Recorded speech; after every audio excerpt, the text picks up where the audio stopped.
¿Me pueden confirmar si se ve en mi pantalla? Está todavía dice Gunnar, está empezando la función de compartir pantalla. ¿Ahora? Ahora sí, ahora está.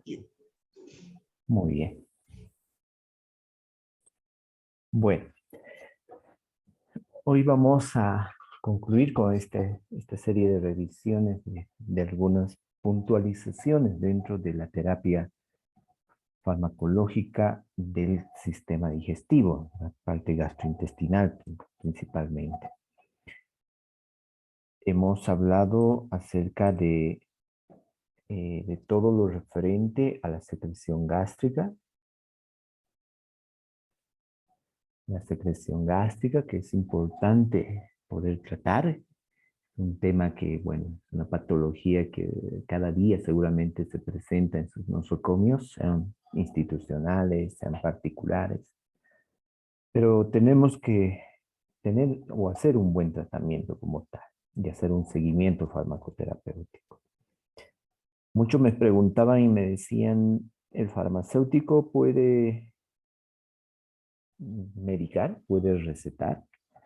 No podrá recetar como tal, pero puede de alguna manera dar una idea del tratamiento que puede tener una persona.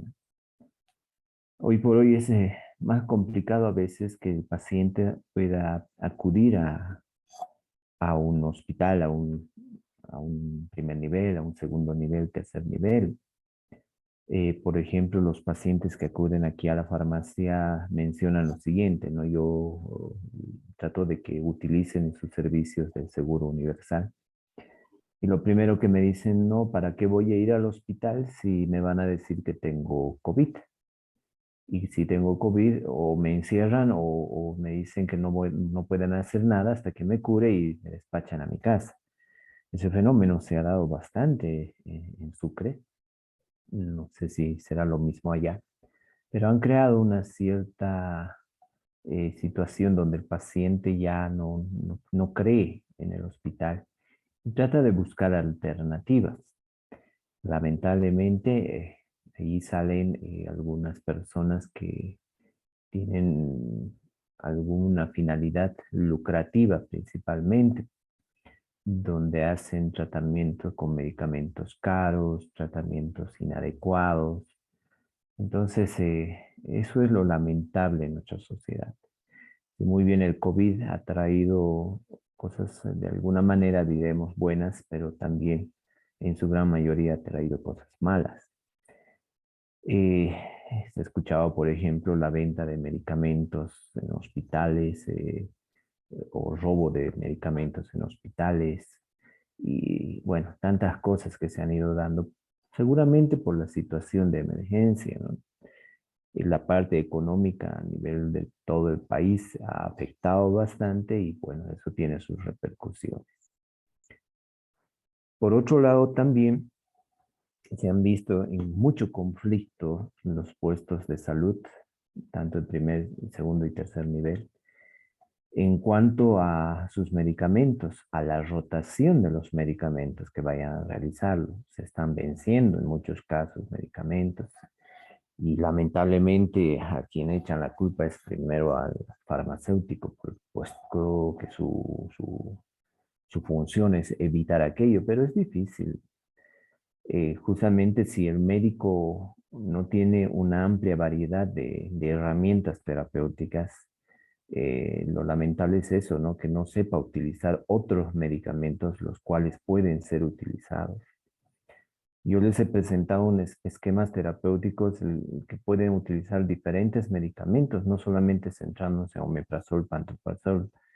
No podemos utilizar otros inhibidores de bomba de protones, tal vez otros antagonistas del receptor H2, ¿no? También el uso de antiácidos, antibióticos, han visto un montón de antibióticos que podemos hacer rotar. Y eso, ¿cómo podemos hacerlo? Simplemente educando. Educando primero, partiendo de la educación a nuestra población y, bueno, trabajando en equipo con médico, con el odontólogo, con el fisioterapista en algún caso, haciendo conocer la eficacia de estos medicamentos en ciertas patologías. Entonces, eso nos va a permitir poder rotar diferentes medicamentos que antes no lo hacíamos seguramente.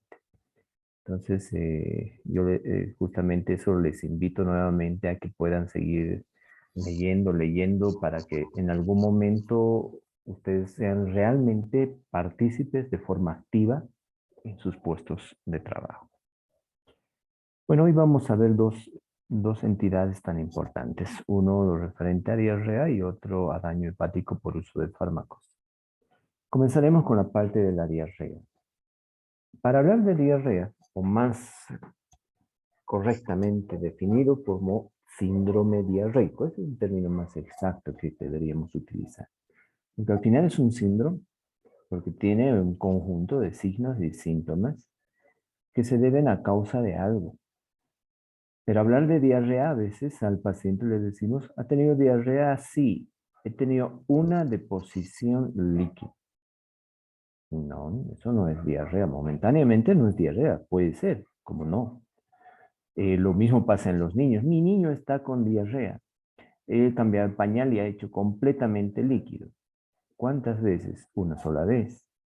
Entonces será diarrea. Por eso que es importante saber definir la diarrea como tal.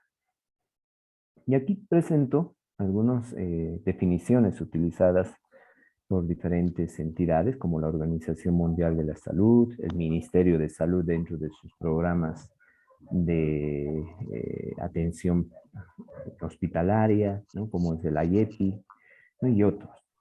Y aquí podemos ver, por ejemplo, la primera definición como el aumento. Sus micrófonos, por favor, pueden apagarlo.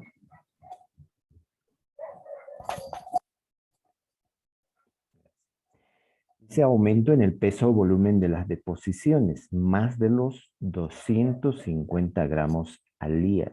Bueno, eso es un poco difícil poderlo definir, ¿no? Nadie va a agarrar la caquita y lo va a ir pesando, ¿no? Obviamente que eso vamos a interpretarlo como algo, como un incremento en la masa de las deposiciones. Entonces, no estoy especificando que sea líquida necesariamente. Puede ser semilíquida o líquida. Y en grandes cantidades ya es diarrea, porque eso ya seguramente supera los 250 gramos al día. Aumento de su contenido acuoso, más del 70%, que conduce a una disminución de su consistencia habitual. Sepan ustedes que todo el líquido exógeno que ingerimos por vía oral, casi el 90, más del 90% se absorbe a nivel intestinal. Basta que 1% de ese líquido no se absorba y ya se da la diarrea. Y eso es pues bien notorio y ustedes saben desde la consistencia, se vuelve pastosa, fluida, ¿no? Y pierde la consistencia como tal la materia fecal. Aumento en el número de las deposiciones, más de 3 al día o 2 si se acompaña también de síntomas intestinales. Esto es el esquema que más utilizan los médicos, ¿no? ¿Cuántas veces? Más de 3 deposiciones, ya consideramos diarrea.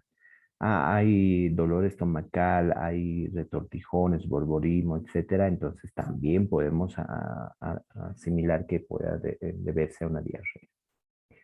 Presencia de una o más deposiciones de consistencia disminuida y sanguinolenta. Entonces ahí estamos viendo inclusive la presencia de sangre en ese. Esto ya va dirigido a un tipo de diarrea. Entonces, como verán, el concepto de diarrea es mucho más general. Y tenemos que tener la capacidad de comunicación con el paciente, o en el caso de los niños, con la mamá o el papá, más con la mamá en muchos casos. Porque normalmente, si ustedes se dan cuenta, y seguramente cuando van al baño a hacer caquita, ven su materia fecal, entonces conocen cuál es la consistencia normal de una materia fecal. Han estudiado también en la universidad y han hecho estudios coproparasitológicos, por lo tanto, no es un concepto muy imaginario y subjetivo, sino es real. Entonces, si se pierde esa consistencia, se vuelve líquida y además aumenta en cantidad, en masa, pues hablamos de diarrea. Más allá de otros signos, sintomatología que puede estar acompañada, ¿no? Solamente eso ya me va a definir diarrea. Ahora, ¿cómo podemos clasificar las diarreas? Porque también es importante para verificar el tipo de tratamiento que yo tengo que realizar. De acuerdo a la data, al tiempo, menos de 14 días podemos hablar de una diarrea aguda. Más de 14 días, una diarrea crónica.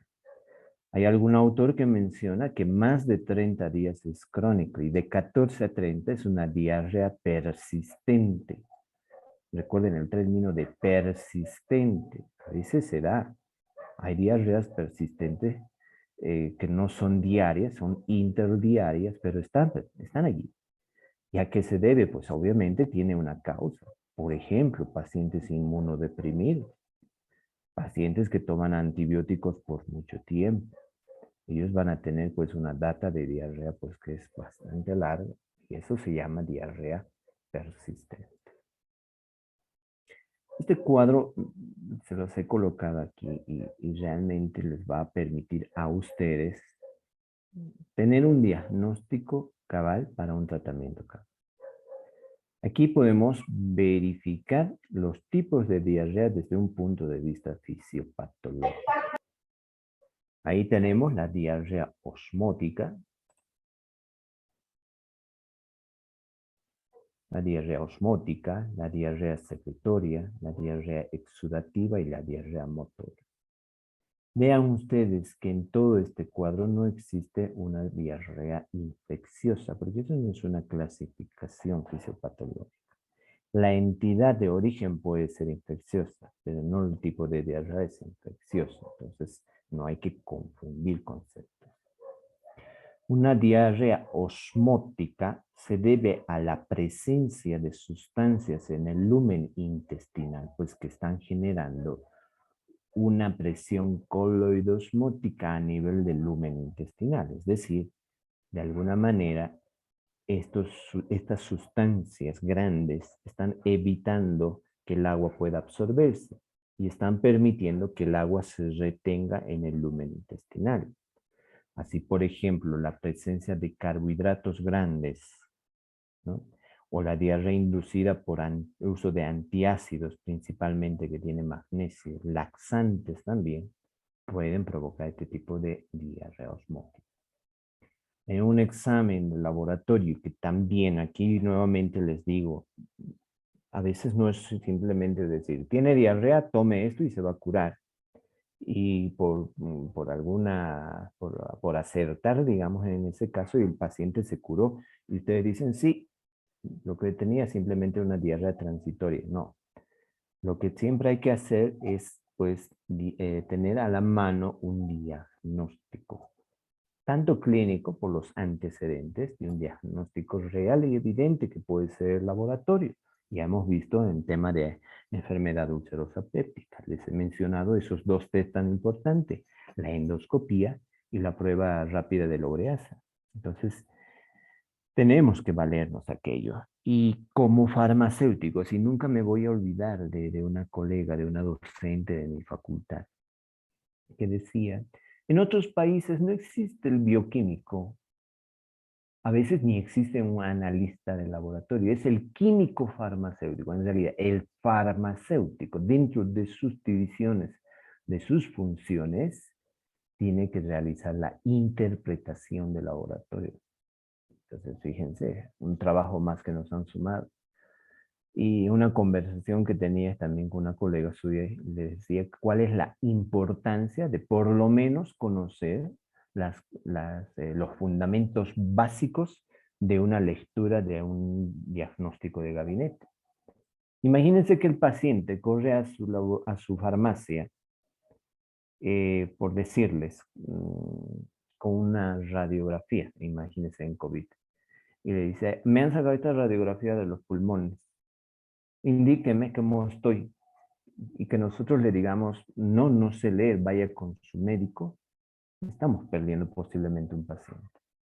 Pero que si yo sé, he leído por allí, por internet, en un libro, etcétera, y yo sé interpretar y le digo, ah, aquí lo que usted está viendo de color negro y aquí en color blanco, lo que está en negro es aire, lo que aquí está en blanco puede ser alguna masa sólida como el hueso, por ejemplo. Y aquí en sus pulmones puede usted observar, esto es normal, pero aquí en esta partecita hay un círculo y está de color negro. Eso significa que algo está mal allí, que puede ser un cuadro neumónico, por ejemplo, si usted ha tenido COVID, tiene que hacer un tratamiento entonces. Entonces, fíjense, el paciente se va a sentir agradecido, agradecido. Muchas veces las prestaciones de servicio de salud son pésimas, pésimas. Hay médicos que se han convertido en médicos de escritorio. Entra el paciente, ni siquiera se levantan del asiento y empiezan a hacer un tratamiento, ¿no? Usted va a tomar esto, esto, esto, esto. Necesito estos laboratorios. Bueno, el paciente se va sin saber por qué le han dado un medicamento, ni siquiera supo para qué le realizaron los laboratorios o los exámenes de gabinete. Entonces, hay que sumar nuestras prestaciones de salud en la farmacia, así como existen farmacias donde toman la presión arterial, ya sea con el tipo electrónico o analógico, un tensiómetro anaeroide, por ejemplo, o un electrónico es mucho más fácil hoy por hoy, pero saberlo interpretar, decirle, ah, usted tiene una presión arterial de 120/80. Este 120 tiene que ser entre un valor de 100 a 120 y este otro que tiene que ir entre 60 a 80, por decir, milímetros de mercurio. ¿Usted está bien? Le puede decir. O imagínense que le tome una presión arterial y salga a 180, 140, por decirles. Ese paciente necesita auxilio. ¿Quién ha servido, quién ha hecho el servicio de prestación? Pues el farmacéutico en ese momento y le ha ayudado. Y con seguridad el paciente se va a sentir muy, muy agradecido con usted. Y decirles un examen de su caquita, si tiene la oportunidad, si hay laboratorios cercanos, si hay un primer nivel, etcétera. Díganle que se haga un examen de caquita para verificar que no haya algo más grave de lo que se puede tratar. Y fíjense, todas estas características nos pueden complementar a un diagnóstico de una diarrea osmótica, por ejemplo. Cesa con el ayuno, el volumen menos de 1 litro por 24 horas, la osmolaridad, ¿no? Eso que se mira a veces en heces, sodio y potasio por 2, fíjense, es mayor. El pH es completamente ácido. El sodio en heces es menor a 70 miliequivalentes por litro. Por lo tanto, hay una tendencia a la hipernatremia si ustedes le hacen una valoración electrolítica. Entonces, por lo tanto, la diarrea osmótica se ha debido justamente a estas causas. Pregunta, ¿necesita antibiótico? Para nada, ¿verdad? Para nada. Este paciente posiblemente sea una diarrea muy transitoria en el caso, digamos, del consumo de sustancias osmóticas. Hasta que desaparezca la sustancia, va a estar la diarrea y pase punto. Si está usando antiácido, suspenden el antiácido, listo. Suspenden el laxante y listo, ya no hay diarrea. Es así de simple. Una diarrea secretoria, por Doctor. ejemplo. ¿Sí? ¿Sí? Ya vamos a hablar de Creo que estaba encendido el micrófono. Muy bien. Una diarrea secretoria, por ejemplo, ¿no? Las causas, defectos congénitos en la absorción, una enfermedad celíaca, por ejemplo, resección intestinal, posquirúrgicos, laxantes estimulantes, infecciones y tumores. Fíjense aquí entra la parte de infección. ¿Qué puedo tener como características? No pasa nada con el alimento. Es abundante, más de 1 litro en 24 horas. La osmolaridad es menor, que lo diferencia de una osmótica. El pH es relativamente alcalino, con tendencia a la alcalinidad. Entonces, en este tipo de diarrea, hay una inhibición de la absorción intestinal. Por lo tanto, yo voy a encontrar heces, alimentos mal digeridos, grasa, eso se denomina esteatorrea, ¿no? Y eso aquí sí yo puedo asociar a una infección, podría ser, ¿no? o buscar una causa como tal, y eso va a estar de acuerdo a las preguntas que yo vaya a realizar al paciente. Una diarrea exudativa, fíjense, de la misma manera, hay una desorganización estructural de la histología de la mucosa intestinal, por lo tanto hay todos los signos de inflamación y en algún caso también puede haber ulceración, ¿no? Y esto se extiende en mayor tránsito, casi toda la parte del intestino grueso va a abarcar, en diferencia de esto. No pasa nada con el ayuno, el volumen es variable, pero aquí lo significante es que puede haber presencia de exudado. Puede ser purulento o puede ser mucosanguinolento, inclusive, ¿no? Presencia de sangre. Y por último, una diarrea motora. Esta se debe por un aumento de la motilidad, del peristaltismo gastrointestinal. Por lo tanto, esta diarrea no va a tener ninguna característica de los anteriores. Y esto se debe justamente a que hay un aumento del peristaltismo o que el paciente, por ejemplo, haya utilizado un disminuidor de la motilidad como por ejemplo, algún medicamento para la diarrea, podríamos ver, que vamos a ver enseguida, y ha habido un sobrecrecimiento bacteriano que está causando una diarrea motora. Entonces, estos tipos de diarrea nosotros tenemos que indicar al paciente cómo tratarlo. Por eso es importante determinar la causa de la diarrea para poder nosotros realizar un tratamiento adecuado.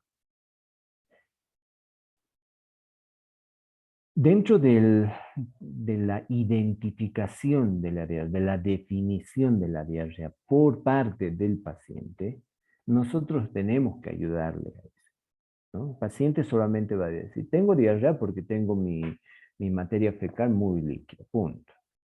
Ustedes tienen que allí empezar a indagar un poco más de las posibles causas que puedan existir. Y eso nos va a permitir delimitar nuestro tratamiento.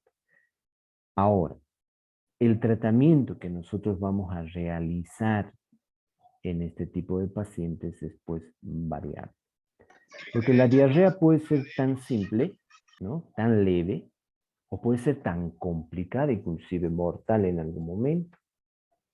Pero, ¿qué es lo que lleva a que se complique? Primero, cuando hablo de diarrea, implica que no hay una correcta absorción de las sustancias que normalmente deben absorberse a nivel intestinal. Eso implica que hay una pérdida de ciertas sustancias, principalmente que agua, electrolitos, ¿no? Como el sodio, ion potasio, ion cloruro. Por lo tanto, lo primero que vamos a verificar en un paciente que se complica con diarrea son los signos de deshidratación. Y esto es muy característico y principalmente en un niño. Recuerden, un niño no puede perder más agua. Entonces, ¿cuáles son esos signos de deshidratación? Por ejemplo, sequedad en la piel, sequedad a nivel de las mucosas. Si ustedes ven, el niño puede estar tal vez muy deprimido o puede estar ya también muy alterado, dependiendo de la situación, ¿no? Y eso nos va a permitir a nosotros realizar un plan de hidratación. Y eso, de acuerdo a al grado de deshidratación, pues se lo hace. En una deshidratación leve, por ejemplo, no hay que hacer mucho. Lo único que hay que indicar es que el paciente empiece a consumir más líquidos y evitar ciertos alimentos. Sobre todo alimento sólido en un paciente con diarrea tiene que evitar. Y sí, se les recomienda alimentos que sean un poco más consistentes, ¿no? Por ejemplo, a ver, podemos hacer, darle un puré de manzana, compotas, etcétera, etcétera, ¿no? Algo que puede, gelatinas y demás, que puede consumir y no le va a provocar nada más. Hay que evitar en pacientes, por ejemplo, que sepamos nosotros que tienen intolerancia, por ejemplo, a la lactosa, evitar productos que tengan lactosa. Y se recomienda normalmente al paciente con diarrea que no tome leche. Eso es muy característico. Eh, entonces el primer pilar es eso, la hidratación en un paciente. En caso que ya es moderado, por ejemplo, yo ya voy a tener que iniciar un plan de rehidratación con el uso de las sales de rehidratación oral. Y la composición es muy variable, ¿no? Tiene cloruro de sodio, tiene cloruro de potasio, tiene glucosa en algún caso, ¿no? Y eso le permite incorporar al paciente el líquido necesario, porque los electrolitos estamos devolviendo y eso permite que haya un intercambio como tal. El, Existe una gran variedad de sales de rehidratación oral. Cualquiera que cumple los criterios de sal de rehidratación oral es bueno. Mejor si es saborizado, porque si tiene cloruro de sodio, cloruro de potasio y glucosa, seguramente puro va a tener un sabor entre dulce y salado y tal vez no es muy agradable para el paciente, pero podemos darle uno saborizado que ya existen. Igual existen bebidas que comercializan y son también, reponen cierta pérdida de electrolitos, pero no tienen la composición de una sal de rehidratación oral. Ahora eso igual, existen sales de rehidratación para el niño y sales de rehidratación para el adulto. En caso de los niños, que es a veces lo que más preocupa a veces cuando van con diarrea, de acuerdo a la normativa estatal, y ya está en el IEPI, si ustedes lo revisan, que dice, deshidratación leve, aumentarle el tiempo de lactancia. Deshidratación moderada, ya le vamos a aumentar más la lactancia y si es posible darle un poco más de líquido. Y en caso de gravedad, bueno, ahí hay que llevarlo al hospital recién, ¿no? Ahora ustedes me dirán, ¿y puedo utilizar sueros? Sí, en casos graves sí podríamos utilizar sueros de, no sé, puede ser una solución fisiológica que va a ser tal vez suficiente, o una solución glucosada de acuerdo a las características clínicas y antecedentes clínicos del paciente. Entonces, lo primero que he hecho es darle un plan de rehidratación. Luego vendrá un plan dietético. Y con la dieta, nuevamente, les repito, es mejor líquidos incorporados en la dieta y abstenerse de alimentos que pueden causar diarrea, ¿no? Condimentos, picantes, leche, como les he mencionado. Es mejor colocar alimentos astringentes, por ejemplo, que va a colaborar mucho para que pueda mejorar el paciente. Y recién yo voy a pensar en la parte farmacológica. Puesto que la diarrea en muchos de sus casos es una enfermedad benigna, autolimitada, es decir, que ya al segundo día puede haber mucha mejoría sin necesidad de ningún tipo de fármaco. En cambio, de los que sí hay que tener miedo son de las diarreas causadas por agentes infecciosos, que en primer lugar son los virus, luego las bacterias y recién algunos protozoarios. Y aquí algo que vuelvo a repetirles, que la diarrea en los niños tiene que ser con mucho seguimiento del médico en este caso. Médico general, pediatra o como quiera. Puesto que la deshidratación y el desequilibrio iónico a nivel orgánico pueden llevar a la muerte del niño si no se trata en su tiempo adecuado. Muy bien. Y aquí, como dice, la farmacoterapia de la diarrea, pues recién va a ser destinado a aquellos pacientes que realmente tengan síntomas significantes o persistentes. Y me refiero no solo al uso de antibióticos, sino también a fármacos que se utilizan para la diarrea, es decir, antidiarreicos.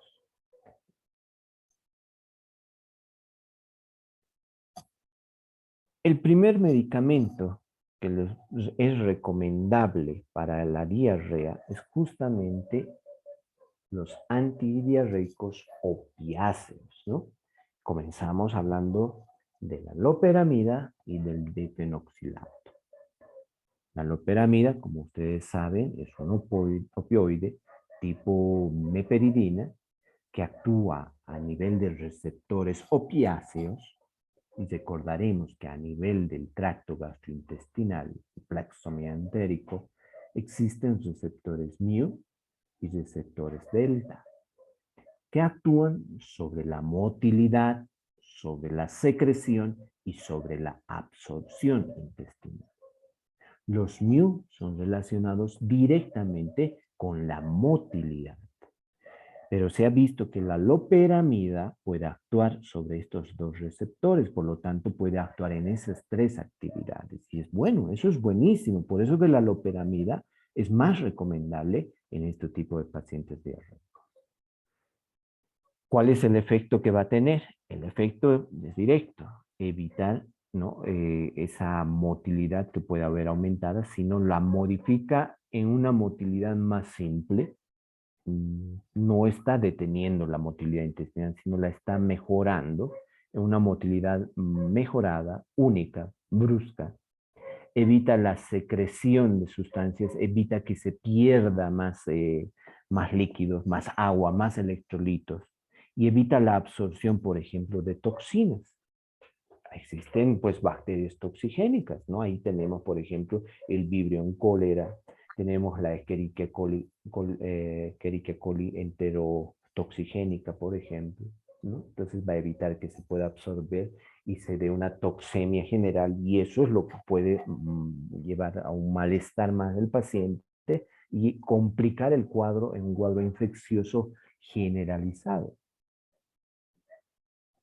Entonces, por lo tanto, la loperamida podemos utilizar, ahí está su farmacocinética, ¿no? Se absorbe, se administra por vía oral principalmente, se absorbe poco en tubo digestivo, llega a 6 horas a nivel plasmático, dura 22 horas. ¿Cómo se lo utiliza? ¿Cómo utilizamos la loperamida? Y tenemos que indicar al paciente. Y ustedes verán que la loperamida son dos medicamentos casi los que más salen para diarrea, ¿no? La loperamida y las pastillas de carbón que mencionan, ¿no? Los pacientes, el streptocarbocaptazol. La loperamida tenemos que indicar de la siguiente forma. El paciente debe tomar 4 miligramos inicial. Obviamente que va a venir la diarrea porque no la estamos curando todavía. Viene la diarrea y tenemos que darle 2 miligramos después de cada evacuación.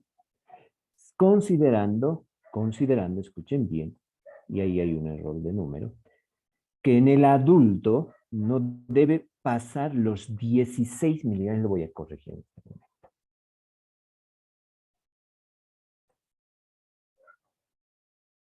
Que no debe pasar los 16 miligramos por día. Puede utilizar mucho, fíjense. Puede utilizar. Eso va, de alguna manera, prevenir que continúe la diarrea de manera frecuente, en primero. Segundo, todos los efectos mencionados van a mejorar que el paciente no pierda líquidos, no se absorban toxinas, ¿no? Principalmente. ¿Cuáles son las reacciones de esas más comunes? Mareos, debilidad, somnolencia y erupción cutánea. Recordemos que la loperamida, si muy bien es un opiáceo, es difícilmente que ingrese al sistema nervioso, pero ingresa de alguna manera.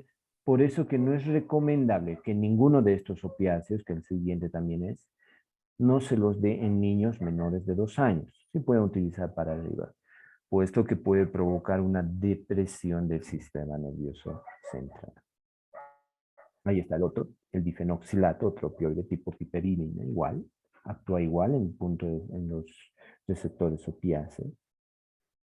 Este produce igual disminución del peristaltismo, pero aumenta el tiempo de transición intestinal, algo importante. Trata de que se absorba o que se absorba lo que es necesario, ¿no? Lo que es necesario, pero no así las toxinas que son de alguna manera dañinas en un caso infeccioso. En este caso, la dosis que se utiliza es de 5 miligramos cada 6 horas. Yo en realidad el medicamento que yo utilizo es la loperamida principalmente y es muy aceptable, por tanto, por costo y efecto para el paciente.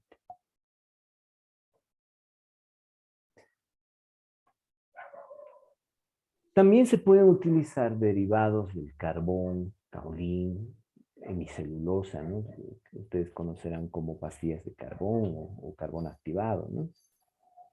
Estos actúan como sustancias osmóticas, hacen que se puedan adherir en la mucosa gastrointestinal, evitando que se absorban ciertas sustancias como toxinas, bacterias, etcétera.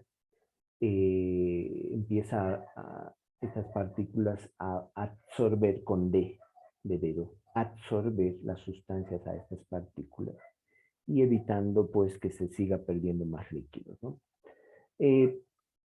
Muchos médicos han mencionado lo siguiente: el uso de antidiarreicos, que los cuales se mencionaba antes, tanto los opiáceos como los derivados del carbón, podrían más bien complicar los cuadros diarreicos. De alguna manera disminuyen la motilidad y, y sigue el sobrecrecimiento bacteriano en el interior. Eso es posible y puede ser verdad, pero el efecto sintomático, es decir, ayudar los síntomas del paciente, creo que es bueno. Pero si yo allí asocio la clínica para un correcto uso de antibiótico, podría ser mejor. Nuevamente, no todas las diarreas son de tipo infeccioso. Ahora, también podemos utilizar los antibióticos no para la diarrea en sí, sino para la causa infecciosa que está provocando la diarrea. Pero hay que hacerlo de una forma muy cautelosa, puesto que uso de antibióticos en bacterias gastrointestinales no son dirigidas. Y sabemos que la microbiota intestinal es variable, es amplio, es amplio. Entonces, si yo hago el uso de algún antibiótico, puedo estar destruyendo mi misma flora bacteriana. Y sabemos que el papel de la flora bacteriana es muy importante para el organismo porque vive en simbiosis con nosotros. Por ejemplo, ellos de alguna manera promueven la elaboración de inmunoglobulinas tipo IgA, por ejemplo, tipo secretorio. Promueven, por ejemplo, la síntesis de sustancias que nos permiten o colaboran a nosotros, como la vitamina K, por decirles. Entonces, son buenas. Pero a veces también ingresan bacterias o protozoarios en algún momento que pueden dañarlo. Pero también se encargan de poderlos eliminar, aislar a este tipo de bacterias. Por lo tanto, la microflora bacteriana a nivel del gastrointestinal, pues tiene su razón de ser. Y si yo uso antibiótico, pues lamentablemente voy a eliminar esta microflora normal. Y por ejemplo, así como el Clostridium difficile puede aprovechar y producir su patología, ¿no? La colitis pseudomembranosa, por ejemplo. Ahora, ¿cuándo voy a utilizar un antibiótico? Cuando yo realmente esté casi seguro, porque si no tengo un laboratorio, no estoy tan seguro, por lo menos casi seguro de que la diarrea que tiene el paciente puede tener una etiología infecciosa. Y yo normalmente lo que les digo a mis pacientes: ha tenido fiebre, porque la fiebre es un signo de inflamación, de infección. Fiebre, dolor abdominal, gorgojeo, para mí me va a poder indicar que sí puede existir una diarrea provocada por un agente infeccioso. algo también tan importante que hay que preguntarle, y es algo automático que muchas veces no sabe, ¿no? ¿Tiene diarrea? Sí. ¿Qué ha comido? Lo primero. Y a veces sí, hay que asociar.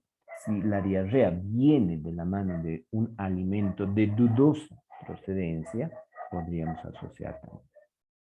Ahora, inclusive de los viajes, ¿no? Y ahí viene la diarrea del viajero, en lugares donde se sabe que puede existir deficiencias en la higiene y salubridad.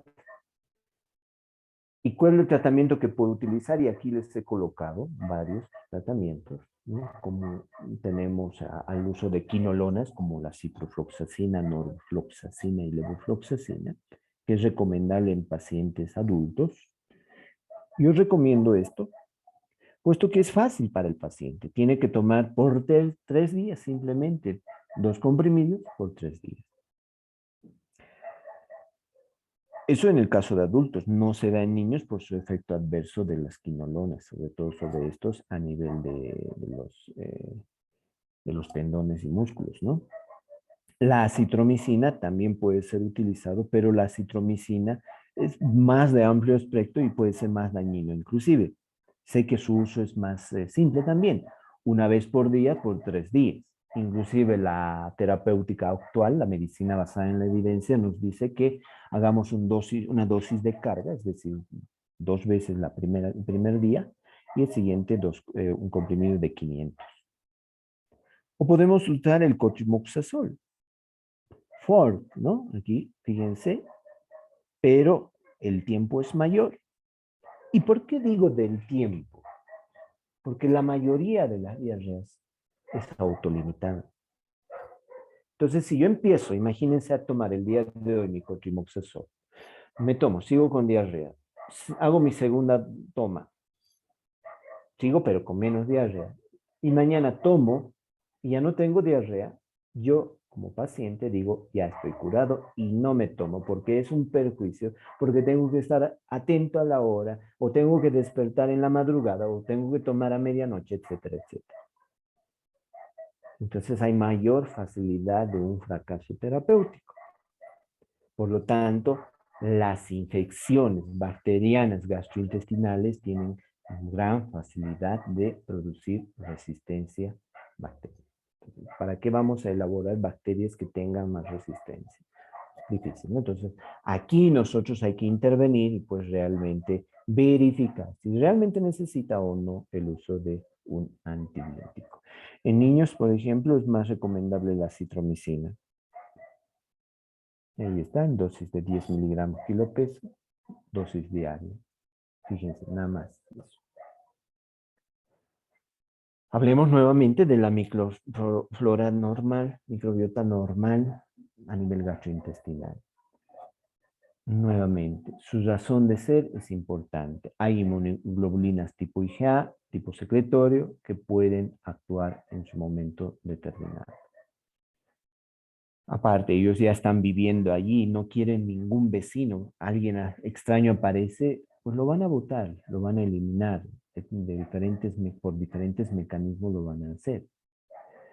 Para eso existen ahora los denominados probióticos. Los probióticos permiten, de alguna manera, restaurar la microflora. No será la misma, pero por lo menos una microflora que sirva al paciente. Y se ha demostrado, y diferentes artículos científicos nos han demostrado, que el uso de probióticos en pacientes diarreicos de cualquier tipo y sobre todo con pacientes que han utilizado antibióticos, sobre todo a ellos, pues es muy, muy, muy utilizado. Porque este va a permitir de alguna manera restaurar el ambiente y que la diarrea pueda pasar mucho más rápido. Aquí a la derecha podrán observar ustedes aquella microflora que nos sirve y la que no nos sirve, ¿no? Los lactococcus, los lactobacilos, ¿no? Y lo que nos sirven, aquellos dañinos, Clostridium, Staphylococcus, Escherichia coli, etc. Y aquí tenemos diferentes probióticos. ¿Y cuál es la recomendación? Fíjense, El uso de probióticos que contienen, por ejemplo, al Lactobacillus rhamnosus o al Saccharomyces boulardii, tiene una recomendación fuerte. Obviamente que en nuestro mercado sí son estos dos los más utilizados, ¿no? Pero existen otros, sí, que aún están en estudios. Alguna vez he escuchado, pero ¿por qué no te tomas yogur y eso te va a mejorar la diarrea? No, nuevamente, productos de derivados lácteos es mejor no utilizarlo, ¿no? Por diferentes causas. Entonces traten de no dar yogur a un paciente con diarrea. El paciente que ha pasado diarrea, que ha utilizado antibióticos, sí podemos. Dice que ya está curado, sí podemos darle yogur posteriormente porque el yogur de alguna manera tiene probióticos, ¿no? Sobre todo el yogur probiótico que viene así, puede ser utilizado. Pero recuerden no dar leche cuando el paciente esté con diarrea para evitar complicaciones. Bueno, fíjense aquí un algoritmo de manejo del paciente con diarrea. Llega a la consulta farmacéutica un niño menor de 2 años con diarrea. Si puedo verificar que es una diarrea leve, yo simplemente le voy a dar recomendaciones. Aumentar la lactancia, escuchen, lactancia materna, aquí quiero que me entiendan, lactancia materna, es muy diferente a la lactancia por otros productos, ¿no? El aumento de líquidos, gelatinas, papillas, etc. En mujer embarazada es mejor enviarle al médico. Paciente de 60 años, enviarlo al médico. ¿Y por qué el paciente de 60 años? Porque puede tener otras complicaciones u otras etiologías como tal. El paciente inmunodeprimido, mándenlo al médico, ¿no? Pacientes, por ejemplo, con VIH, SIDA, pueden enviar al médico, puesto que ellos son un poco complicados poderlos manejar desde la farmacia. Ahora también hay que datar el tiempo, ¿no? Si la duración es superior a 3 semanas, se trata de una diarrea tipo persistente o crónica. Y eso lo debe ser un manejo más médico. Padece diarrea desde hace más de 2 días. Si es 2 días, podríamos agarrarlo. Si no se trata si no tiene algún tipo de complicación, podríamos colocar. Fíjense, aquí estos síntomas o signos son de alarma que nos tiene que llamar la atención. Así, por ejemplo, la fiebre elevada, ¿no? Más de 38.5 grados centígrados, deshidratación de moderada a grave, heces mucosanguinolentas, el dolor abdominal, la distensión abdominal, el gorgorismo, vómitos abundantes. Estos son síntomas de alarma, signos y síntomas de alarma, que ya no puedo yo poder solucionar desde farmacia y mejor llevarlo al médico.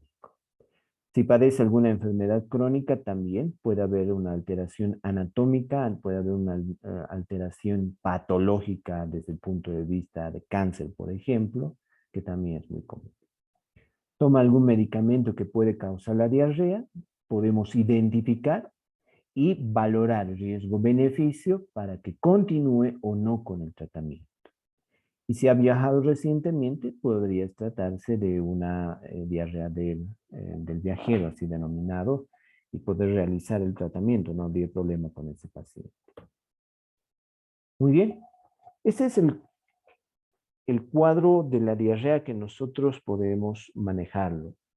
Vean que no es difícil, simplemente hay que tratar de tener mayor comunicación con el paciente para poder identificar. No he puesto aquí el plan nutricional, no he puesto plan dietético, puesto que eso requiere otro tipo de abordaje, otro tipo de momento, ya, y tal vez van a saber más ustedes que mi persona en un manejo dietético, por ejemplo, ¿no? Y eso lo podemos buscar en revistas, por ejemplo, de salud, salud y vida, donde podemos encontrar aquellos alimentos que son buenos en el momento de la diarrea y aquellos que son malos. Lo que yo único recomiendo es mejor aumentar la hidratación en el caso de pacientes diarreicos. Ahora, si yo voy un poco más allá de la etiología, yo sé que puede haber etiologías mucho más complicadas. Así el ejemplo de una salmonelosis, ¿no? de la bacteria salmonella, por ejemplo, de Escherichia coli, de Shigella, que pueden tener un componente toxigénico que es la toxina Shiga, que me puede provocar, por ejemplo, dolor de cabeza. Y ustedes dirán, hay fiebre, hay diarrea y hay dolor de cabeza. Ah, momento, aquí hay la toxina Shiga. Y aquí hay que utilizar un antibiótico. Fíjense cómo ya estoy ya pensando de utilizar un antibiótico, no de los que he utilizado, un antibiótico más fuerte, tal vez cotrimoxazol, tal vez amoxiclavulánico, tal vez levofloxacina, pero por más tiempo y tengo que empezar a realizar ahí un seguimiento farmacoterapéutico para un uso correcto de este medicamento. Muy bien. ¿Hasta ahí alguna pregunta? Si tiene alguien. Doctor, tenemos una pregunta en el chat.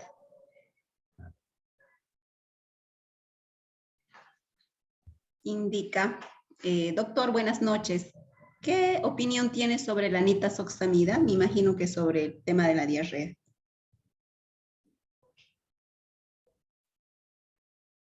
Bueno, hay que tomar en cuenta el origen de las diarreas y tenemos también las diarreas producidas por protozoarios y otros parásitos también que en algún momento puede haber. Ustedes saben muy bien que la nitazoxanida es un medicamento antiparasitario de amplio espectro. Puede ser utilizado en pacientes que tengan origen o una infección de origen parasitario. ¿Y eso cómo lo voy a saber? Con la clínica, poco difícil, sino eso sí o sí tengo que hacerlo a través de un estudio de laboratorio, el cual pues me dirá que hay evidencia de un parásito presente. Un examen seriado sería lo más recomendable para determinar la presencia de parásitos. En cambio, si quiero determinar las bacterias, simplemente un examen de moco fecal, que lo denominan así en laboratorio, me va a poder determinar si es de origen viral o de origen bacteriano. Eso de acuerdo a que si hay más leucocitos, por ejemplo, polimorfonucleares, pues será de origen bacteriano. O si hay más leucocitos de origen o de naturaleza monocítica, entonces vamos a hablar de o linfocítica, perdón, vamos a hablar de un tipo viral. Entonces, va a depender mucho del tipo de etiología que yo tenga para realizar el uso de un determinado fármaco. El uso de la nitazoxamida, entonces, va a estar de acuerdo a si la diarrea es pues o no de origen parasitario. Muy bien. Otra pregunta, la doctora Silvia Antesana. En pacientes diabéticos, ¿qué rehidratante se le puede dar? Ya que en altas de glucemia, en muchos pacientes provoca diarreas agudas. Ya. Bueno, han visto que los sueros de rehidratación oral tienen glucosa en su contenido. Entonces, esto no estará recomendable en pacientes diabéticos. Pero lo que podríamos realizar es un plan de intervención parenteral. Entonces, hay que hacer una rehidratación por vía parenteral. No podemos utilizar, por decirles, de acuerdo al grado, un lactato si fuese muy complicado, o simplemente una solución fisiológica. Eh, entonces, eso sí es un punto muy buena pregunta. No es para todos los sueros de rehidratación, entonces, por lo tanto, hay que tener mucho cuidado con los pacientes diabéticos. Hay dos preguntas parecidas. Doctor, ¿qué diferencia hay entre los probióticos y los prebióticos? ¿Y cuál de los probióticos son más recomendados? Bien, a ver. Aquí tenemos los probióticos. Como verán en la parte derecha abajo, tenemos un estudio realizado allí, tenemos al autor en 2014, de cuáles son los probióticos que podríamos utilizar en el caso de diarreas. Así, por ejemplo, fíjense, la recomendación más fuerte es tanto para los lactobacillus rhamnosus y para el Saccharomyces boulardii, que son los más utilizados en realidad. Lo malo que la evidencia es muy baja para determinar aquello. Fíjense aquí, la dosis, ¿no? El uso de 5 a 7 días nos ha permitido tener ese tipo de resultado, ese tipo de unidades formadoras de colonia. Más de 1000 unidades formadoras de colonia, por ejemplo, para el lactobacillus y de 250 a 750 miligramos para el Saccharomyces. Se están estudiando, eso es verdad, pero todo va a depender mucho del tipo de probiótico que estemos utilizando. En cambio, los prebióticos no están relacionados con el uso de bacterias vivas, ¿no? Sino son alimentos que son utilizados para estimular el crecimiento de bacterias sanas. Algunos utilizan, sí, eso es verdad, por ejemplo, ciertas fibras que me permiten un mayor desarrollo de colonización. Pero tengan en cuenta una cosa, si yo utilizo un antibiótico, he barrido como tal a toda mi flora bacteriana y quiero utilizar un prebiótico, primero, ¿qué me va a crecer? Si ya no hay la flora normal, más bien tal vez un agente causal de la diarrea, cualquiera de estos de la derecha, más bien va a aprovechar para desarrollarlo. Entonces, el prebiótico hay que saberlo utilizarlo posteriormente a que yo ya he tenido una curación total. Yo ya le he dado probióticos y recién tal vez darle un prebiótico. Hay que tener mucho cuidado con el uso de los prebióticos en caso de diarreas de tipo infeccioso. Después, cualquier sustancia que sea buena para el organismo es perfecto, ¿no? Los prebióticos, si me permiten el desarrollo de flora bacteriana sana, en otras palabras, pues está perfecto. Pero previo que se instale una flora, una microbiota normal.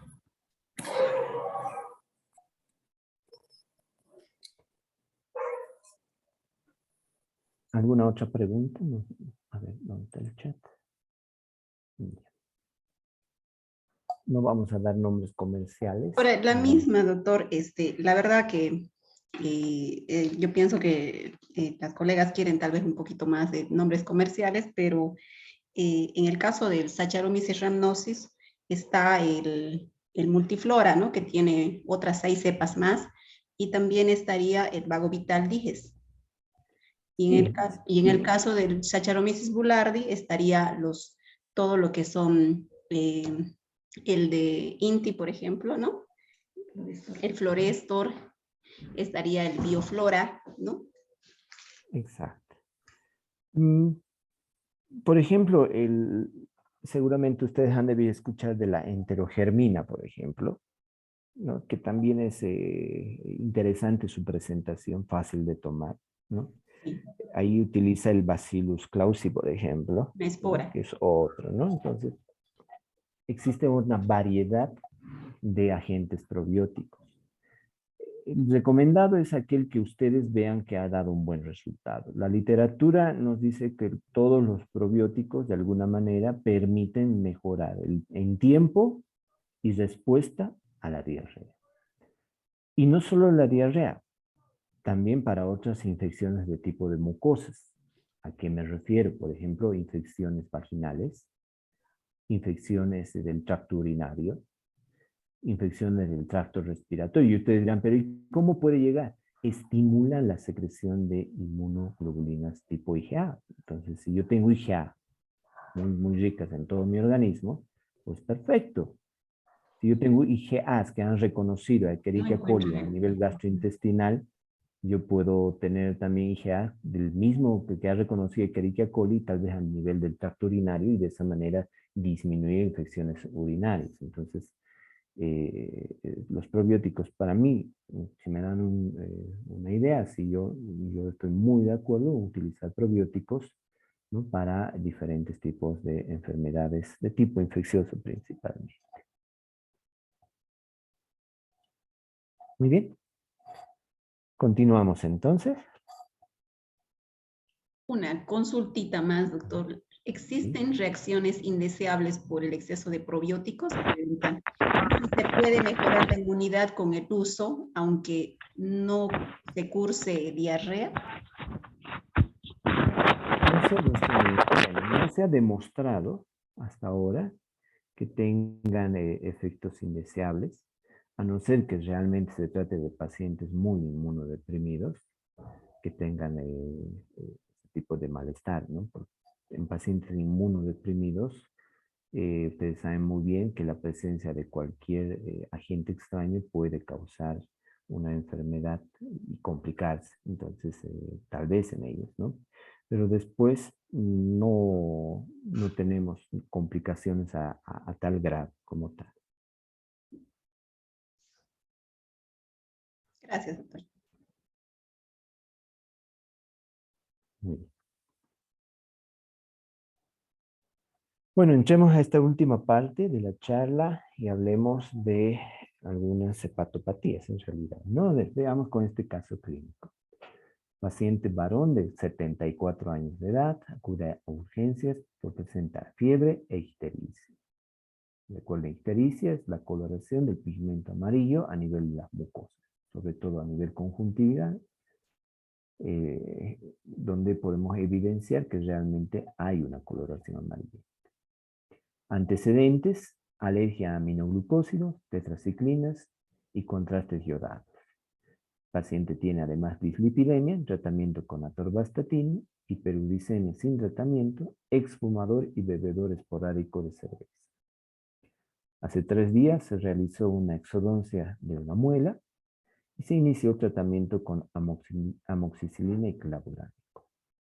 A las 24 horas comenzó con una clínica: escalofríos, tiritona, fiebre de 39 grados y que no cedía a ningún antitérmico.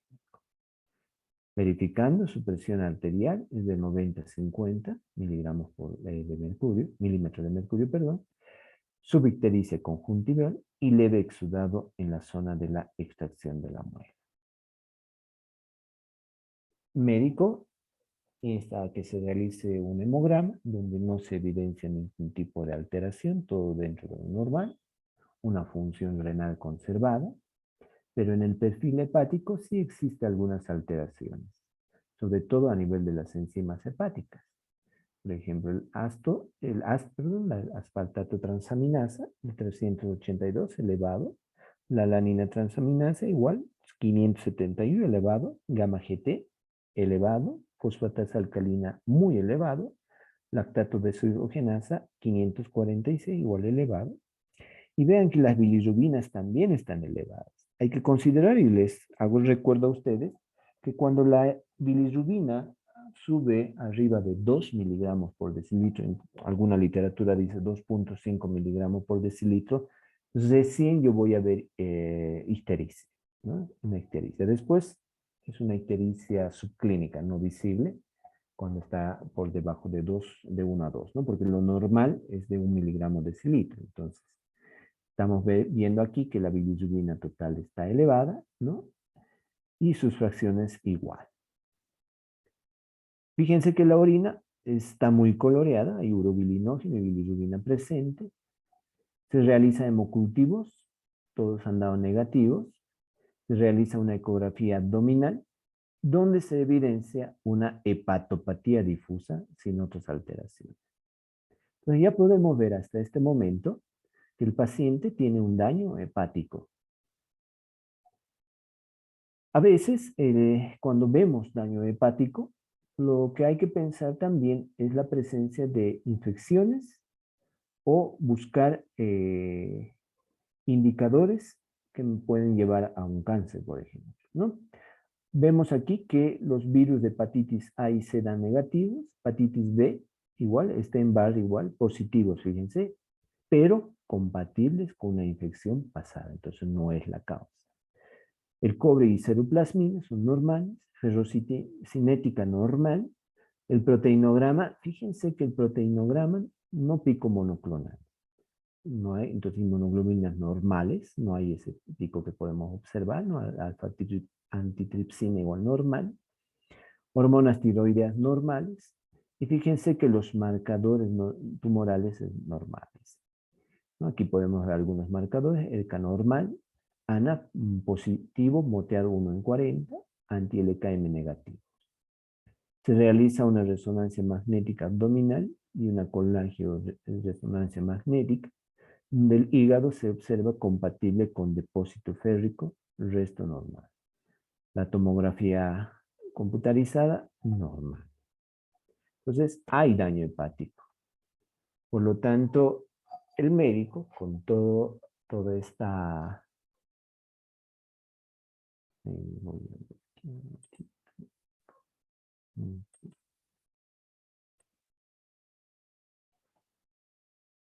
Ya. Tras su atención en urgencias y con la sospecha de síndrome febril y bacteremia de foco dentario, se continúa con tratamiento de amoxicilina y clavulánico. Entonces, lo que trata de pensar el médico, que toda esa sintomatología infecciosa, ¿no? La fiebre y demás, pues tienen origen justamente a la exodoncia de la muela que tuvo el paciente y se le da un tratamiento con antibióticos. Días sucesivos, la ictericia aumenta, ¿no? Con elevación de bilirrubina más de lo que estaba y aumento de las enzimas que nos permiten determinar que existe colostasis. Pero las enzimas que demostraban citólisis han mostrado mejoría. Ustedes sabrán muy bien, GOT, GPT, gamma GT, son enzimas que son indicadores de citólisis. La fosfatasa alcalina, la bilirrubina, son indicadores de colestasis. Entonces, eso es importante poder evidenciar aquí que el hígado está produciendo bilis, pero no está pudiendo eliminarla. Y no hay daño de los hepatocitos, eso también importa. La fiebre fue disminuyendo de intensidad hasta su desaparición. Ante la sospecha de un origen tóxico, recién quieren pensar ahora que se trata de un origen tóxico de afectación hepática, se retira toda la medicación hasta el momento. Pero, a pesar de la retirada de la medicación, la ictericia progresó, llegan valores de bilirrubina hasta 16,8 miligramos por decilitro. Ustedes saben muy bien, en una hiperbilirrubinemia se dan ciertas características, como la aparición de prurito, coluria, principalmente. En este paciente se observa acolia porque la bilis no está llegando a eliminarse por vía gastrointestinal. Bueno, si hay prurito hay que darle comodidad al paciente, se le da antihistamínicos. Los antihistamínicos por origen hepático tienen poca respuesta. Se indicó ácido uso desoxicólico, que es un medicamento muy bien utilizado para procesos de colestasis. Por lo tanto, tal vez ahora sí el hígado va a poder eliminar la bilis y por lo tanto el paciente presenta gran mejoría.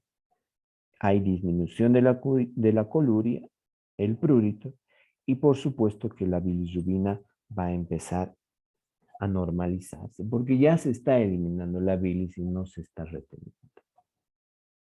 Fíjense cómo el uso de medicamentos que él utilizaba como la atorvastatina, ¿no?, ha podido llevar a un daño hepático como tal, incluyendo la amoxiclavulana y más que después le diré. Ustedes saben muy bien que el hígado es el laboratorio del organismo. Es el sitio donde existe gran abundancia de enzimas. Y eso nos permite, pues, poder desintoxicar cualquier sustancia, no solo medicamentos, cualquier sustancia llega al hígado. Y ustedes saben muy bien por el efecto del primer paso, ¿no?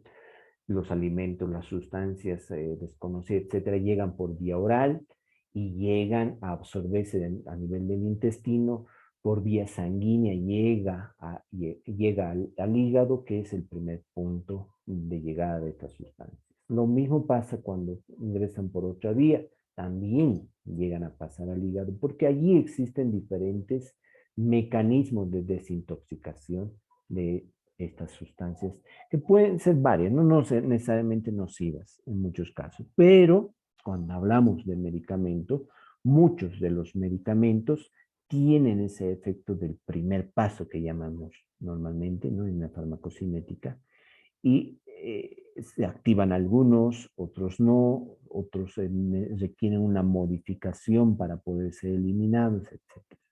Por lo tanto, el hígado cumple ese papel importante en el metabolismo y en el aclaramiento de esas sustancias. Fíjense que el daño hepático inducido por fármacos representa hasta el 10% de los efectos adversos de esos fármacos. Si ustedes leen la mayoría de las reacciones adversas de los medicamentos, muchos de ellos dice hepatotoxicidad. Por lo tanto, muchos de ellos tenemos que tener mucho cuidado en el uso de los mismos. Una correcta dosificación para no llegar a una intoxicación. El uso racional de los medicamentos en dosis, en cantidad, en polimedicación, etcétera, tiene que ser pues muy bien, debe tener muy bien seguido por el farmacéutico. El daño que puede recibir el hígado puede ser desde lo más leve, asintomático. Yo me he tomado un paracetamol y no me ha pasado nada. Otro paracetamol y no me ha pasado nada. Pero ustedes saben muy bien que el paracetamol es hepatotóxico. Y me van a decir, sí, cuando llega a los 4 gramos, sí, pero 4 gramos acumulados. Entonces fácilmente tal vez puedo llegar a 4 gramos acumulados y puede ser hepatotóxico. Pero ¿qué tal si yo tomo paracetamol? También bebidas alcohólicas, también comida grasa, etcétera. Y tengo antecedentes, no sé, de esteatosis hepática. Entonces yo ya, o de una infección por un virus de hepatitis. Todo aquello va a ser sumativo para que en un momento dado pueda llegar a una hepatitis fulminante. Los factores de riesgo son pues varios que me pueden afectar al hígado. Y eso es importante identificar en el paciente esos factores hepáticos. Porque si yo quiero utilizar un medicamento, yo tengo que pensar de que su hígado funciona bien. Y lo mismo tengo que hacer con el riñón, que tenga una función renal correcta, de la misma manera que tenga una función hepática correcta.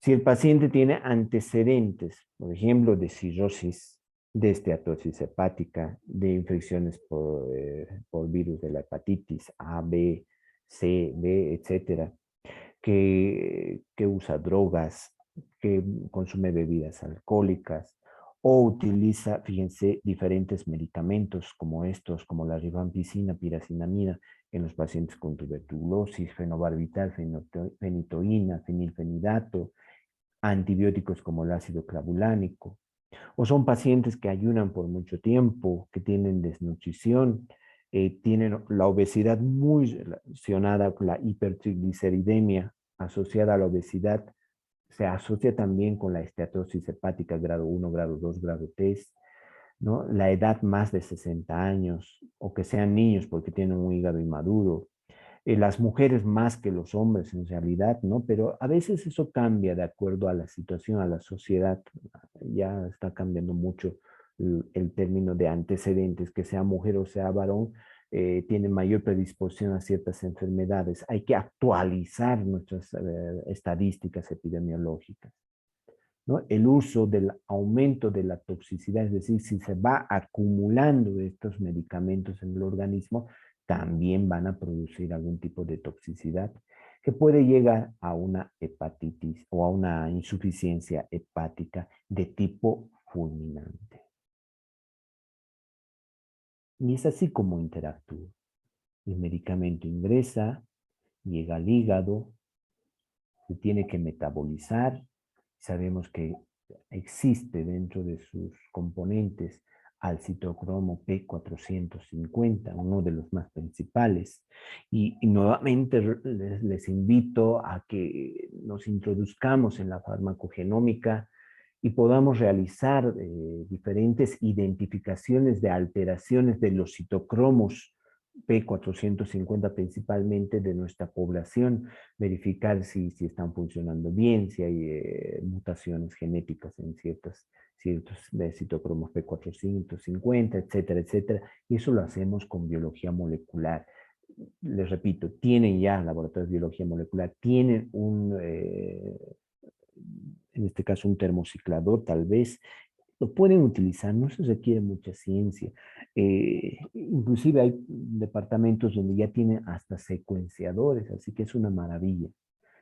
Entonces el medicamento llega, se metaboliza y ya de hecho empieza a producir un estrés de tipo oxidativo. Eso produce o conlleva a que las células hagan apoptosis o necrosis de acuerdo a la toxicidad del medicamento. Son las células natural killer y los linfocitos T citotóxicos quienes van a poder interactuar a nivel de las células de Kupffer, que también son células inmunitarias, con la participación de diferentes interferones e interleuquinas, será un proceso inflamatorio. Se desarrollan mediadores hepatotóxicos, como son el factor de necrosis tumoral alfa, la interleuquina 1, interferón gamma, o también pueden producirse mediadores hepatoprotectores como la interleuquina 4, la interleuquina 10, prostaglandinas, y el resultado va a ser primero una inflamación, daño tisular, daño celular, daño tisular, ¿no? Por lo tanto, estos de acá son los malos. Estos me van a llevar a que posteriormente mi hígado no funcione de una correcta forma. Va desde de un daño celular a un daño tisular, a un daño orgánico para concluir una hepatitis de tipo fulminante. Ahí están algunas características de hepatopatías causadas por medicamentos, que van desde una hepatitis aguda, hepatitis crónica, una colestasis aguda, un patrón mixto de hepatitis atípica, esteatohepatitis del no tipo alcohólica. A veces cuando dicen tiene cirrosis o tiene hígado graso y lo primero, es alcohólico. No, también hay un no alcohólico, por ejemplo el tamoxifeno, la amiodarona. Fibrosis o cirrosis, esteatosis microvesicular, enfermedad veno-oclusiva, vascular o inclusive hasta tumores, sobre todo por el uso de hormonas como los anticonceptivos y andrógenos.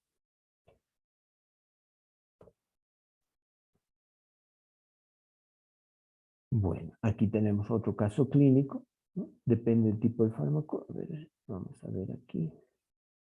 Yo creo que estamos repitiendo, ¿no? No, este es el cuadro clínico, no es el caso clínico.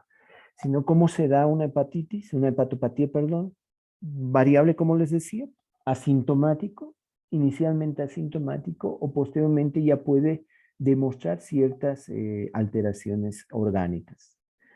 Normalmente las hepatopatías comienzan asintomáticas. Difícil poderlo encontrar en un paciente.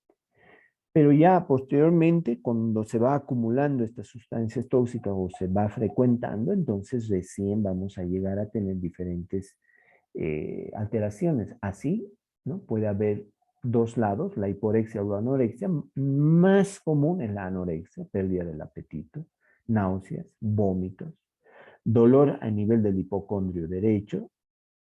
También puede haber ictericia cuando ya hay proceso de colestasis, coluria y hipocolia, ¿no? Acompañados. En casos ya más avanzados, realmente ya se evidencia que hay una hepatomegalia. Si hay acompañado de cirrosis, puede haber proceso de ascitis. Existen también hepatopatías que cursan con un cuadro más multifactorial, como son las encefalopatías hepáticas, ¿no?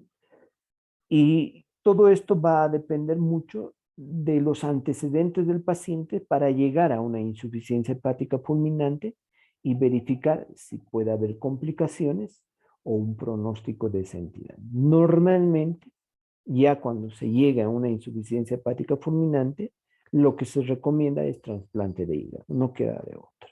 Llega hasta ese punto, hasta tener un trasplante de hígado.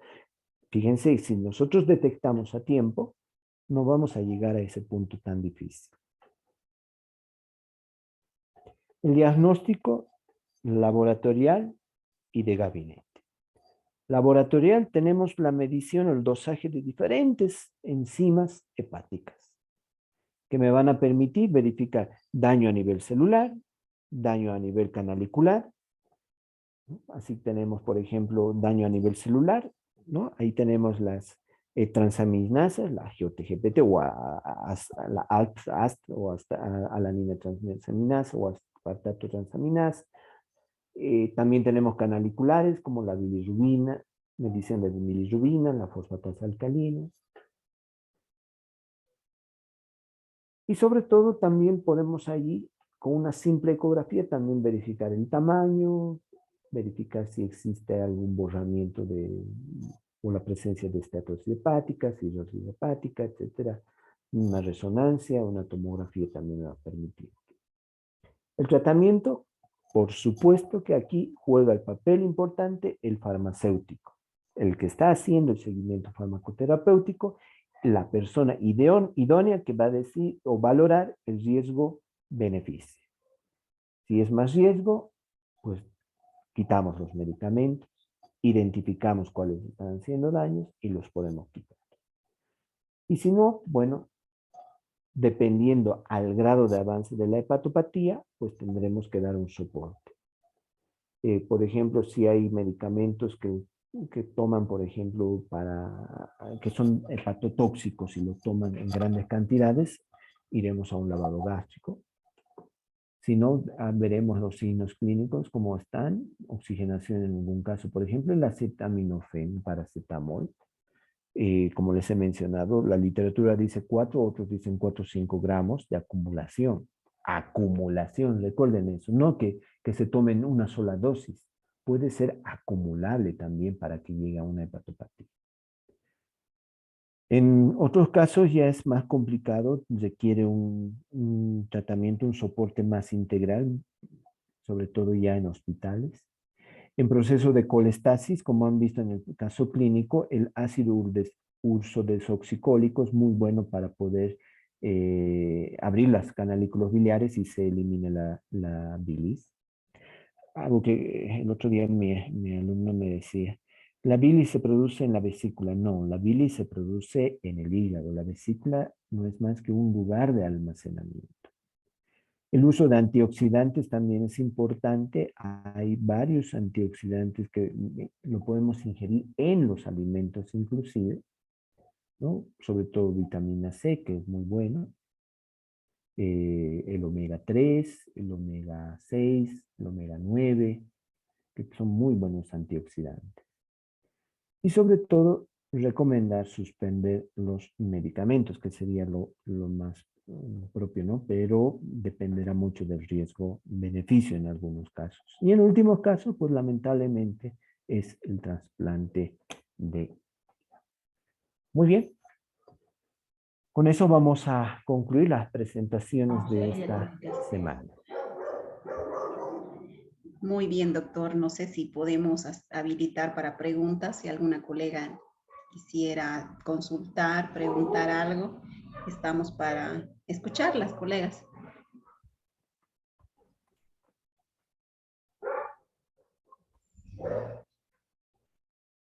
Hay una pregunta en el chat, doctor. Dice, en el caso de encefalopatía hepática, ¿cuál es la función de la lactulosa y qué se usaría en un paciente diabético? Bueno, De acuerdo a la revisión científica, aún no existe una evidencia real y del cómo y por qué, pero se ha visto que la lactulosa disminuye aquellos episodios de encefalopatía hepática. Lo que aún no tenemos es poder demostrar realmente en base a la medicina basada en la evidencia ese efecto como tal. Pero sí, se ha utilizado y tiene muy buen efecto.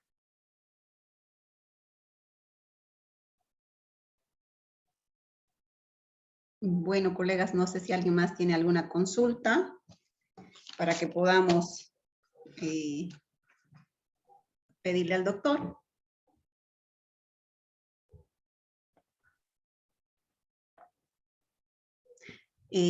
Sobre la salmonelosis, los antígenos, pregunta.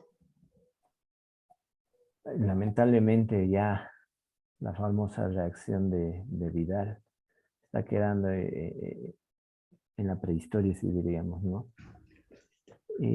Tendido para salmonelosis, el gol estándar es el cultivo, o por lo menos los hemocultivos o el coprológico, ¿no? Pero es lo único que podemos tener por el momento.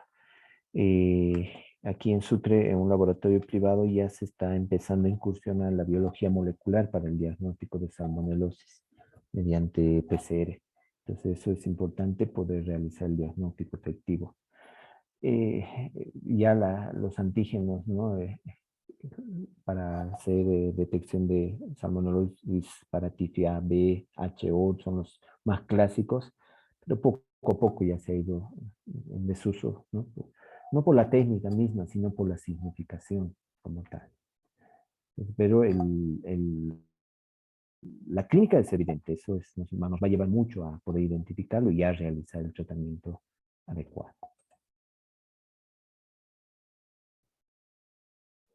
Muy bien, doctor. Parece que todo ha quedado claro. Tenemos una consulta más. Con cáncer, para desintoxicar el hígado, ¿también está indicado como el dextrotón o el glucosamín? Sí, todo que ayude al hígado está bien indicado, pero siempre y cuando las funciones del hígado todavía se estén manteniendo, porque tampoco no se trata de incorporar cualquier sustancia y que el hígado no pueda metabolizarlo, tampoco hay que sobrecargarlo. Todo hay que verificar de acuerdo a la función hepática que tenga, podemos verificar cuál tipo de medicamento utilizar, pero sí como soporte podemos utilizar. Sobre el punto, la silimarina, ¿qué acción tendría en este caso de un paciente con cáncer de hígado?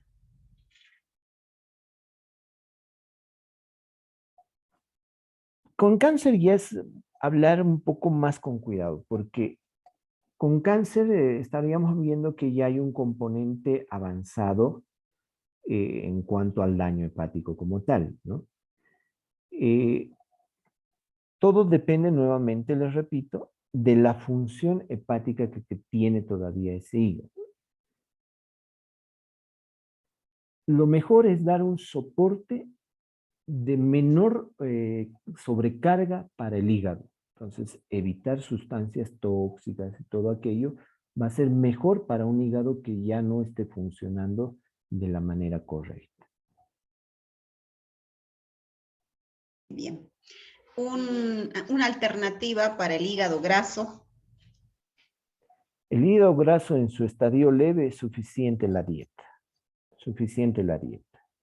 Después hay que también identificar la causa. Si la causa es netamente hipertrigliceridemia, pues hay que disminuir los valores de triglicéridos.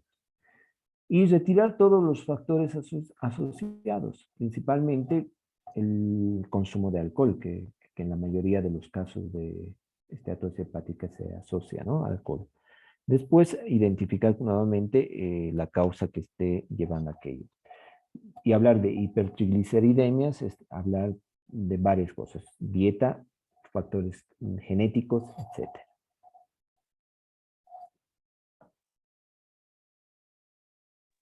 Doctor, una consultita, por favor. Sí. Adelante, doctor.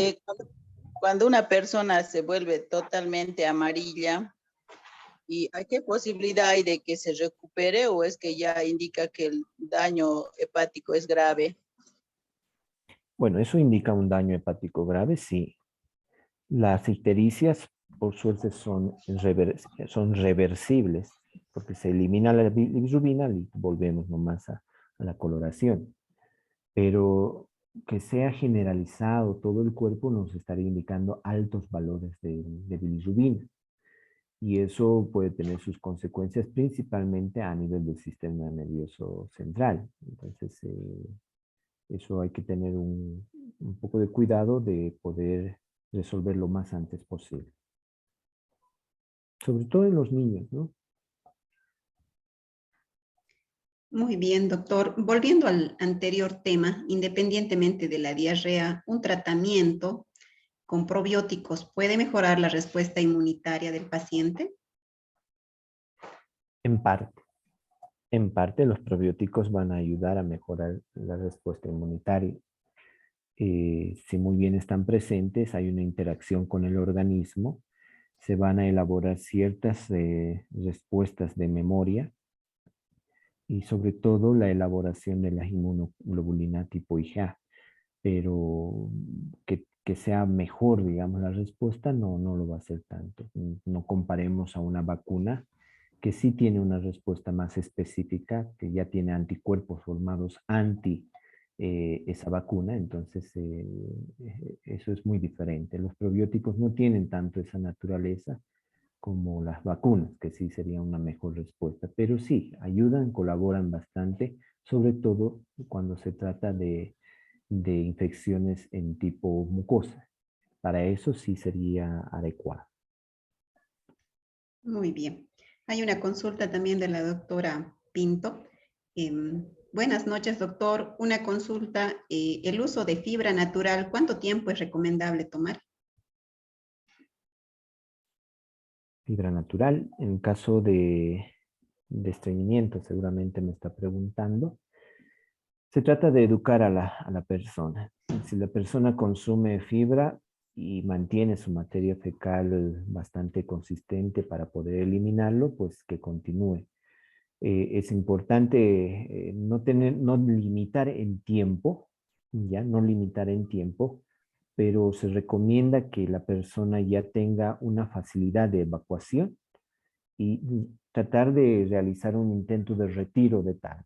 Y si continúa eliminando de manera correcta, ya podemos quitar la fibra. Pero si no, pues lamentablemente vamos a tener ese problema. Va a tener que continuar con la fibra, con la fibra, con la fibra. Muy bien, doctor. No tenemos más consultas en el chat. No sé si alguna colega quisiera levantar la mano y preguntar. Sí, buenas noches, doctora y doctor Gunnar también. Yo quisiera Adelante. hacer una consulta respecto a el uso del cotrimoxazol asociado a la amoxicilina. eh, ¿Qué tanto daño puede causar al hígado como tratamiento antibiótico, ¿no? Tuve un paciente en farmacia que ha estado usando cotrimoxazol y amoxicilina, le dieron. Y vino con, o sea, bastante amarillo, le ha dado náuseas, vómitos, le ha puesto mal prácticamente y aconsejé retirar ambos antibióticos y se puso bien, indicó que estaba tomando como unos 3 a 4 días ya esta medicación. En este caso, bueno, es importante verificar los antecedentes del paciente si ya ha tenido algún tipo de daño antes. Eso puede sumar a que cualquier medicamento que de alguna manera es hepatotóxico puede complicarle. En este caso, 2 antibióticos, seguramente en dosis altas nomás han utilizado, pueden causar ese tipo de daño hepático. La polimedicación tenemos que tener mucho cuidado. Utilizar ahí 2 medicamentos con un espectro similar, ¿no? ¿Para qué en realidad utilizaron? Era un tratamiento, creo, para un resfrío tipo vías altas, creo. O sea, le prácticamente creo que se automedicó también en otra farmacia, algo así, pero estaba tomando amoxicilina de 1 gramo cada 8 horas y el cotrimoxazol cada 12 horas y había tomado durante 4 a 5 días. Ahí realmente hay una intoxicación, ¿no? En realidad. Y que con seguridad no solo está con los antibióticos, y ha debido tomar hasta antiinflamatorios. Entonces hay una polimedicación no monitoreada y sobre todo un uso indiscriminado de antibióticos que nos requieren, en este caso, porque tenemos espectros casi similares y bueno, estamos sumando un daño hepático simplemente. El grado de daño es variable de un individuo a otro, va a depender mucho de las características de la persona. Es posible que este paciente ya haya tenido algún tipo de daño anterior por cualquier otro motivo y bastó este detonante para que se evidencie la ictericia como tal. Entonces, lo sugerente para él es que, bueno, retirarlo está muy bien, correcto, y verificar posteriormente la función hepática, cómo anda, y hacerle una ecografía por lo menos para verificar la estructura del hígado. Muy bien. Gracias, doctor. Doctor, una consulta en el chat. ¿Qué consecuencias puede traer el uso de laxantes a largo plazo o uso continuo? Bueno, el problema es que dependiendo del tipo de laxante, que pueden aumentar la motilidad, por ejemplo, disminuirla o tener laxantes osmóticos y demás, casi la mayoría evita un tiempo de permanencia de los alimentos en el sitio de absorción. Por lo tanto, hay pérdida de diferentes nutrientes. Por eso que muchas personas, sobre todo mujeres, utilizan para bajar de peso. Lo que viene acompañado es justamente la no introducción de nutrientes específicos como vitamina B12, hierro, calcio, etcétera. Entonces las consecuencias van a ser todas las enfermedades asociadas a aquello, ¿no? Es decir, anemia, osteoporosis, pérdida del pelo, caída del pelo, piel seca, etcétera, etcétera. Esas son las consecuencias de un uso excesivo de laxante, por un lado. Y por otro lado, ese intestino se acostumbra a depender del laxante. Entonces, eso también hay que considerarlo en un momento de retirarlo. Posiblemente ese intestino ya no tenga la misma funcionalidad que antes y haya un rebote de estreñimiento, por ejemplo. Entonces, no es bueno el uso excesivo de laxantes para nada, ¿no? Ningún medicamento es bueno utilizarlo sin una terapéutica adecuada. En este caso, yo sé que muchos, y lo han hecho estudios mis alumnas, del uso indiscriminado de laxante en farmacias, y sí, realmente se evidencia aquello. Y el motivo es justamente aquello, bajar de peso en muchos de los casos. En otros sí, realmente lo toman porque frecuentemente se estreñen. En el caso del estreñimiento, hay que buscar el laxante más adecuado para la persona y tiene que ser bien discontinuado para que ese intestino tenga su posibilidad de poder trabajar por su cuenta, si es que no existe una patología acompañante, por ejemplo, Chagas, una enfermedad de Crohn, etcétera, ¿no? Entonces, todo aquello hay que identificar en su momento en los pacientes. Muy bien. En niños con problemas de constipación, ¿el uso de probióticos ayudaría para mejorar el tránsito intestinal? Miren, el aumento de una flora bacteriana también va a aumentar el metabolismo bacteriano y casi la mayoría de ellos siempre dan como producto dióxido de carbono y puede haber formación de gases. Entonces, al niño que esté estreñido, aparte lo vamos a llenar de gases, entonces podemos complicarle en algún momento. Entonces, hay que tener mucho cuidado en el uso, en el momento adecuado del uso de los probióticos, de los laxantes o los antidiarreicos. Entonces, paciente que esté estreñido, por ejemplo, darle probióticos, ¿para qué, digamos? En ese momento no necesita, porque no tiene una infección, no hay una infección que produzca estreñimiento. Lo único que hay que permitir que haya una mejor motilidad intestinal. Entonces, primero ataquemos aquello. Y después, si quieren darle probióticos, adelante. Pero ya después Pero la sugerencia es no, porque va a producir dióxido de carbono, las bacterias en su metabolismo, se van a formar burbujas de dióxido de carbono, aparte de constipado, va a estar hinchado y lo va a molestar al niño, entonces no les recomiendo.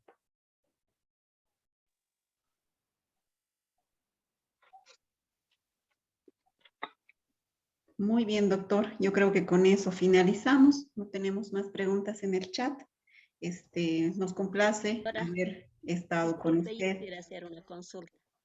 Continúe, Al doctora. respecto, sí, perdón. Al respecto del estreñimiento en niños, ¿se puede corregir dándoles enzimas digestivas? Yo tengo particularmente mi niña, ¿no? Que siempre desde pequeña ha sido estreñida prácticamente de cada 2, 3 días, a veces hasta por desde 4 días hace sus evacuaciones y relativamente, o sea, gruesas que me espanta. Entonces, y como alguna vez escuché que dar laxantes y a niños peor o a la larga provoca también cáncer de colon, esa es mi preocupación y constantemente para estreñida. Entonces, ¿el uso de enzimas sería adecuado, doctor, o qué otra medida más podría ayudarme en ese aspecto, doctor? Bueno, el uso de enzimas está dirigido a otro tipo de patologías, no necesariamente estreñimiento. Que se verifique una mejoría va a ser poco. Y en el caso de los niños hay que tener mucha paciencia. Primero, lo normal es que los niños hagan caquita 3 veces a la semana. Eso hay que asimilarlo. A veces no hacen el día, uy, ya está estreñido. Pero el hecho de que haga caquitas de un diámetro bastante amplio, eso sí es preocupante. Puede dañarle el anito, puede haber hemorragias a nivel del ano, entonces eso sí puede ser preocupante. Hay que buscar la causa, ¿no? Hay que aumentar la parte de la hidratación, aumentar la fibra en el caso del niño. Y como dices, los enemas no son muy recomendables, ¿no? Sobre todo los supositorios por debajo de 2 años, no es recomendable ningún tipo de supositorio en los niños. Pero hay que ver la causa que podría tener algún tipo, un origen genético, un origen anatómico para que se dé esta situación. Y si no lo es, tal vez es algo transitorio y hay que educar a nuestros niños, pues, llevándoles al bañito y que hagan nomás solamente. Hay que tener mucha paciencia respecto a la evacuación en los niños. No nos asustemos mucho de que esté estreñido, eso sobre todo. Y no nos desesperemos, sobre todo eso hacemos los papás y las mamás, ¿no? Mi guagua no hizo y ya estoy ahí pensando que está estreñido y que le está doliendo su barriguita por eso, ¿no? Entonces hay que verificar, ¿no? Desde la alimentación, a veces preparados de leche, por ejemplo, puede ser muy cargado la leche, entonces hay que diluirlo, hay que darle más agüita. La fibra, los cereales son muy buenos que podemos utilizar en los niños. Inclusive ahora hay leches que se utilizan justamente para el estreñimiento. Entonces tenemos que buscar otras alternativas para poder educar al intestino de nuestros niños. Muy bien, doctor. Nos complace contar con usted realmente. Muchas gracias, colegas. Les damos las gracias a todos que componen este modular y extendemos un fraternal saludo al doctor también. Esperamos tenerlo muy pronto otra vez en una charla. A ustedes agradecido por la invitación y bueno, que sea para mí una grata experiencia compartir con el departamento de Tarijas. Es la primera vez que lo hago de forma directa. Antes fue un diplomado, pero eran de Potosí, Tarijas, Santa Cruz, todo mezclado. De todas maneras, es un gusto haber compartido y que sea pues realmente en otra oportunidad, tal vez en otro escenario, donde podamos compartir todos nuestros conocimientos bueno, todo lo que nos sucede en nuestros lugares de trabajo, que es bueno hacer aquello, nos enriquece y sobre todo nuevamente les invito a la investigación, que eso es importante y nos hace falta en nuestra área de profesión. Muchas gracias, doctor. Le agradecemos. A nombre del directorio del Colegio de Bioquímica y Farmacia de Tarija, estamos muy agradecidos por haber aceptado la invitación y poder haber nos ayudado con el tema de este módulo. Muy bien, colegas, tenemos el examen entonces el lunes, ¿no? Definamos la hora, doctor, para que podamos, no sé, tenerles un tiempito, porque al final hemos quedado a las 8, pero hay algunas colegas que no sé si vamos a poder complacer a todas, ¿no? Sí, efectivamente, pensando en aquello, vamos a hacer dos cosas.